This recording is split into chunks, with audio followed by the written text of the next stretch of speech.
Guys, maulang panahon sa inyong lahat. Nandito tayo sa ating garden, no? So, chinek natin dahil nga sunod-sunod yung ulan, hindi naman tayo po pwedeng hindi pumunta sa garden, no? So, yung ating mais, pinitas na natin, no? Andito.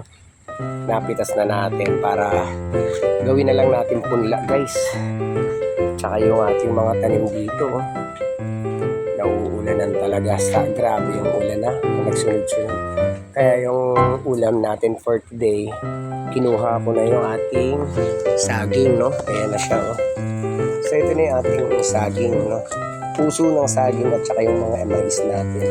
So try natin siyang balatan, no? Babalatan natin ngayon siya para sa ating paglilibang-libang. So talagang matindi yung ulan, ano? Lumaki na talaga ng todo yung ating mga taniman, guys. So lumaki na, oh. Yung ating patola malaki na. So bukas natin ulamin yan. Yan, bukas. Yung ating saging, nadali na natin yung kanyang puso. So yung ulam natin tomorrow, ito na. So may darating pang isa ulit. Yung isa nadali na insekto, no? So ito yung ating mga tanim. Yan. Ating sili. Yung ating ampalay. Ay, ano? Tanlad. Ito ating tanlad, no? Malago na rin. Yung mga sili natin, may mga bunga na. Ayan yung ating sili, oh. Daming bunga, guys. Bulaklak pa lang. Pero bunga na sa akin. Eto, dito natin tignan yung iba. Yan, mga sili natin yan, oh. Eto, meron na rin, oh. Yeah! Pero mas matindi ito dito. Tara. Tignan natin kung gaano kalalaki nitong sili rito. Ayun, oh. Ayun. Ayun, sili natin, oh. Sus, nagtambak. Malalaking sili siya. So, pipitisin natin yan pag pula na siya, no? Sa ating malang alaga o nauulanan. Yung ating mga taniman, no? Ayan. Yan, meron na rin tayong kangkong dito. Yung talbos, no? So, pag nagkaroon ako ng bakante ulit, titiradahin ko sila para tumubo dito naman sila sa tabi. Yan. So, nandun, nilinisan ko na. Ayan, ito mga kangkong natin, maayos na. Daming sibol. Dami.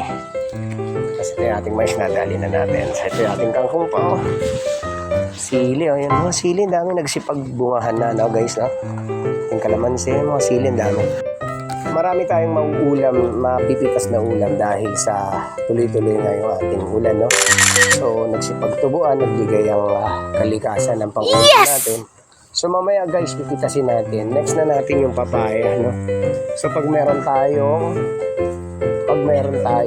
tawag neto, manok, hindi natin yung halo. Kasi binawagin nila. Pero kung wala manok, gulay to gulay na lang tayo. So, yan. Akit na natin ang ating uulamin ngayon. Ang ating puso ng saging. Siyempre, ang ating andito yung mga ibang ano natin, oh. Ayan, oh. Ayun, sili ko. Ang dami rin bunga rin, oh. Tapos yung ating kuwan, ang dami rin. Meron din pala sa taas na ang palaya. Ay, palaya. Patola. So yung taas, makukuha ay natin, hindi. Bakal ko lang ito. Ayun, may malalaki dun, oh.